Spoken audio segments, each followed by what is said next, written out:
Representante Álvaro Hernán Prada, muy buenos días. Muy buenos días, doctor Londoño, un saludo para usted, para William, para quien lo acompaña, por supuesto para la gran audiencia que tiene. ¿Qué ha significado para la gente del Huila ver llegar en olor de multitudes de soldados y de policías que lo protegen, y en aeronaves con los distintivos de la Cruz Roja Internacional, a uno de los mayores bandidos del planeta, a que llaman el Paisa?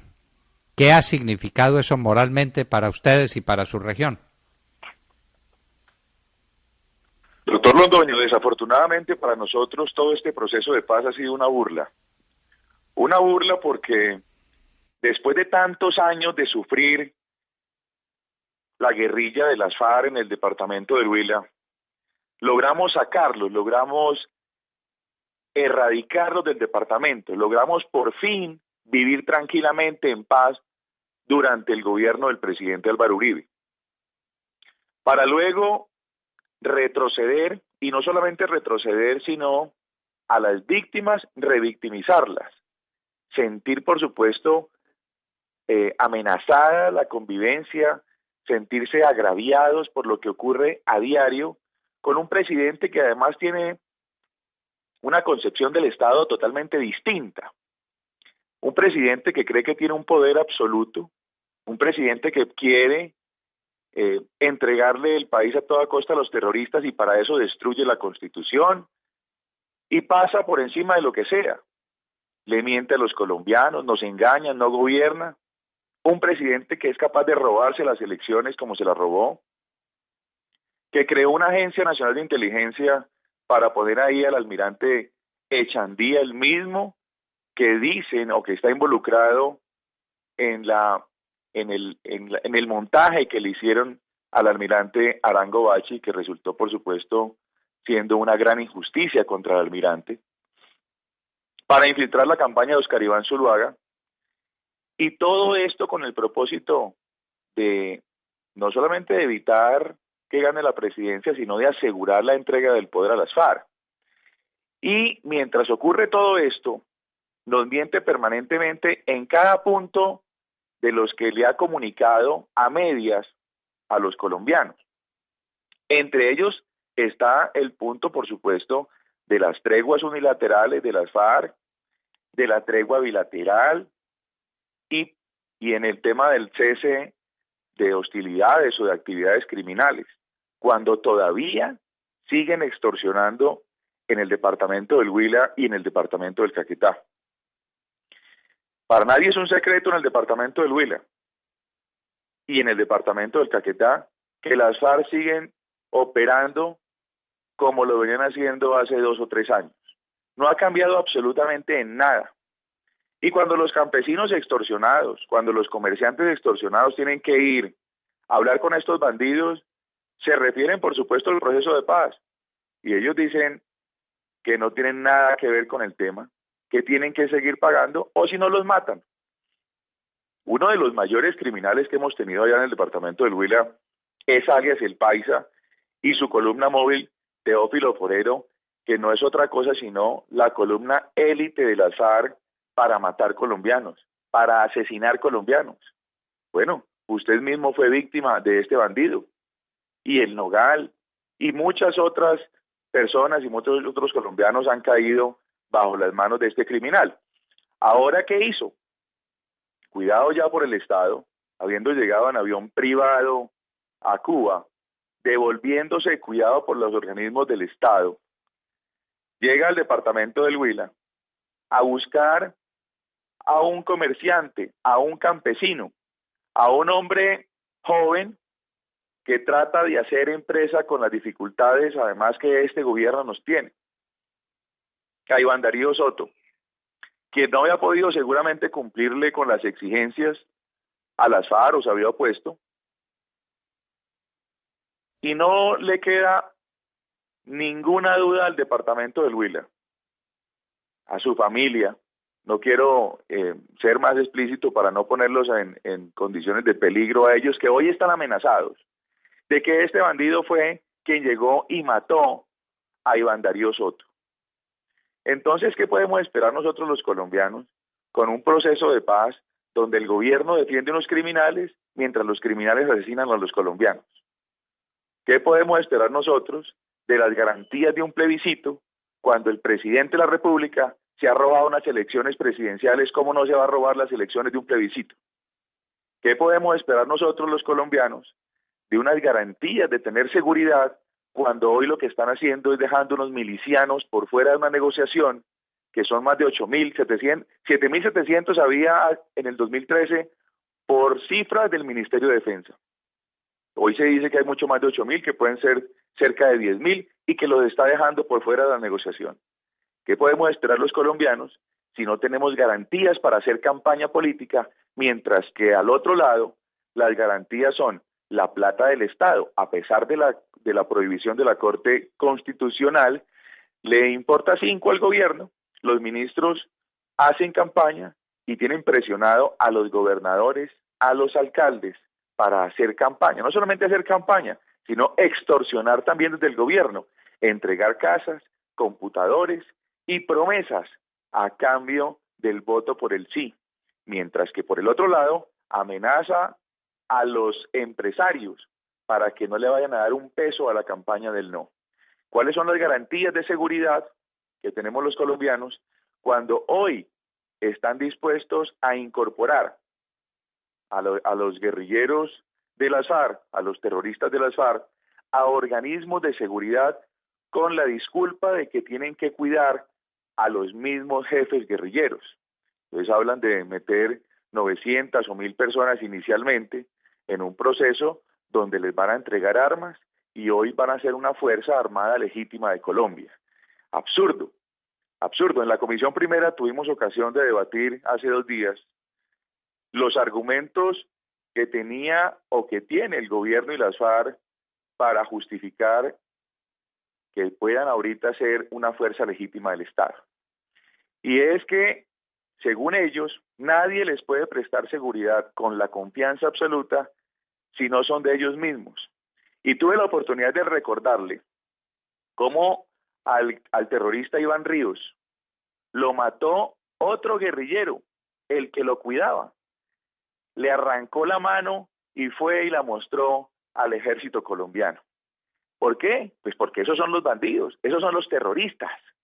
Y aquí, en Colombia, donde hemos estado haciendo un examen riguroso para que quien entra a los organismos de seguridad, a la policía, al ejército, a la armada, a la fuerza aérea, tiene unos exámenes, por supuesto que son unos filtros muy importantes, físicos, psicológicos, académicos, en fin. No le vamos a hacer ningún tipo de examen ahora a estos bandidos, sino que le vamos a entregar armas para que con las armas ya legítimas puedan seguir asesinando y extorsionando colombianos. ¿Hasta dónde hemos llegado, doctor Londoño, nosotros en esto? Esa es la pregunta que nos hacemos en el departamento del Huila, en el Caquetá y seguramente en muchas regiones de Colombia. Los bandidos siguen atacando a la población, siguen extorsionando, como lo ha denunciado no solamente el Centro Democrático, los medios de comunicación lo han hecho. En el programa La Noche de RCN, el periodista Jefferson Beltrán hizo un programa con las víctimas en el departamento del Caquetá que siguen siendo extorsionadas, o la periodista Silvia Artonduaga, de una cadena importante radial. Entonces, por supuesto, es evidente que es una burla lo que está haciendo el gobierno con los colombianos, y en este caso con el departamento del Huila y el departamento del Caquetá. No cabe ninguna duda, ya lo habíamos anticipado en la hora de la verdad hace mucho tiempo.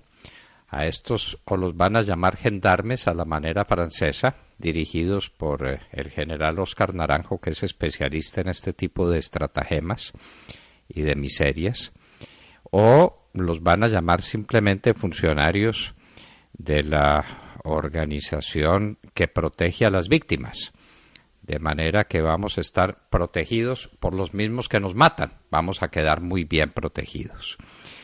Y volvamos un momento a su departamento, a su martirizado departamento que vivió los años más atroces en la época del Caguán. y que fue víctima o ha sido víctima de el Paisa, uno de los mayores asesinos de la humanidad. El departamento del Huila es por esencia un departamento agrícola,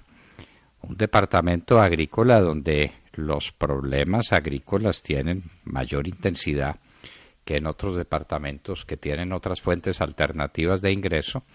El Huila es esencialmente un departamento agrícola ganadero y está visto cuál es la condición de la agricultura y la ganadería y cómo queda supeditada lo que de aquí en adelante hagan las FARC y el gobierno a través de esa reforma agraria que está pactado entre ellos. Y la otra gran fuente de ingresos del departamento es el petróleo, y el petróleo está en la crisis que conocemos. El Huila llega en la peor de sus crisis a este arreglo que se está haciendo entre Juan Manuel Santos y las FARC para repartirse el país. Los huilenses, ¿cómo están soportando esta situación y usted cómo ve ese futuro? Muy grave. Con el sector de hidrocarburos perdimos más de 10.000 empleos solo en el departamento del Huila. Esto, por supuesto, ha impactado la economía de una manera tremenda.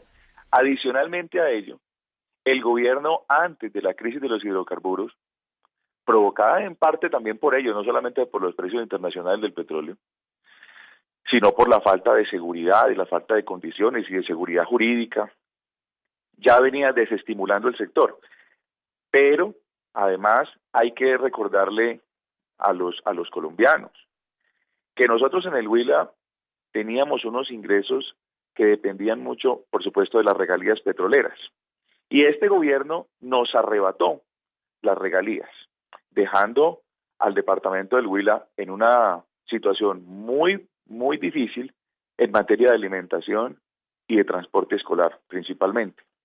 En el 2013, para darle un solo ejemplo, pasamos de tener 300.000 millones de pesos en regalías a tener 23.000 en el departamento. Pero no solamente el problema está ahí, como usted lo anota, tenemos otras circunstancias muy dolorosas. El campo abandonado, las vías destrozadas, no podemos competir porque las vías nuestras están totalmente destruidas.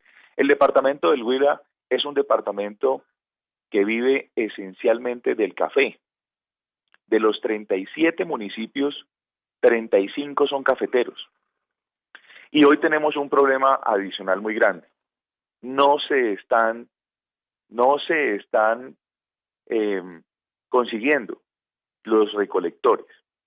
El café, que es un cultivo además como lo tenemos nosotros, por supuesto, concebido en Colombia, para cogerlo manualmente. Y la mano de obra, entre otras cosas, es el 50% de los costos en los que incurre un cafetero. Ahora tenemos un problema muy grande y es que no se están consiguiendo los recolectores porque el incremento en los cultivos ilícitos no permite hoy que un recogedor se quede en el Huila recogiendo café cuando le pagan mucho mejor en el Putumayo, en los llanos orientales, en el Cauca, donde hay cultivos ilícitos cerca. Esto es un problema gravísimo. Primero, a nosotros, ahorita le escuchaba a William decir cómo a los arroceros los estaban extorsionando porque llegaba la guerrilla donde había una actividad productiva exitosa. Nosotros en el Huila tenemos una cantidad de cultivadores que han hecho empresa en el campo con mucha dificultad, pero que hoy desafortunadamente no son exitosos en casi ningún producto, excepto algunos productos frutícolas que están teniendo una oportunidad distinta.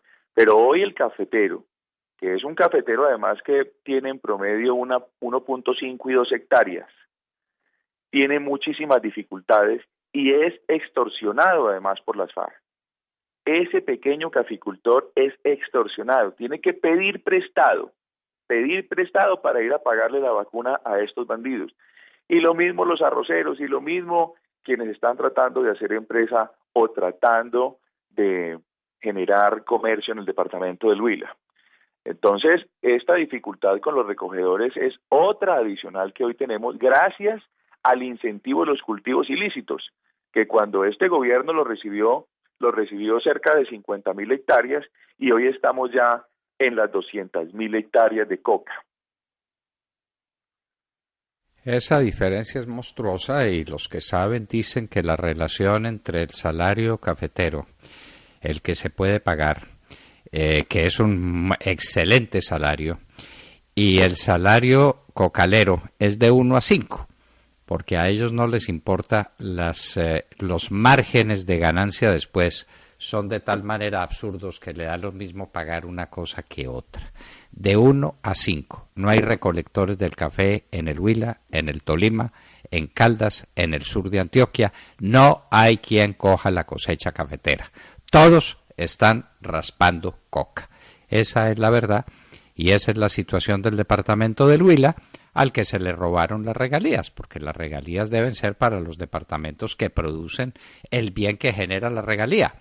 Pues se resolvió distribuir la mermelada sobre toda la tostada y quitarle a los productores las regalías, que en algunas partes estuvieron muy mal utilizadas. Era cosa de utilizarlas bien, de controlarlas, pero no de repartir la mermelada sobre toda la tostada para comprar voluntades y para lograr que el gobierno extendiera su sombra y sus garras sobre todo el territorio nacional.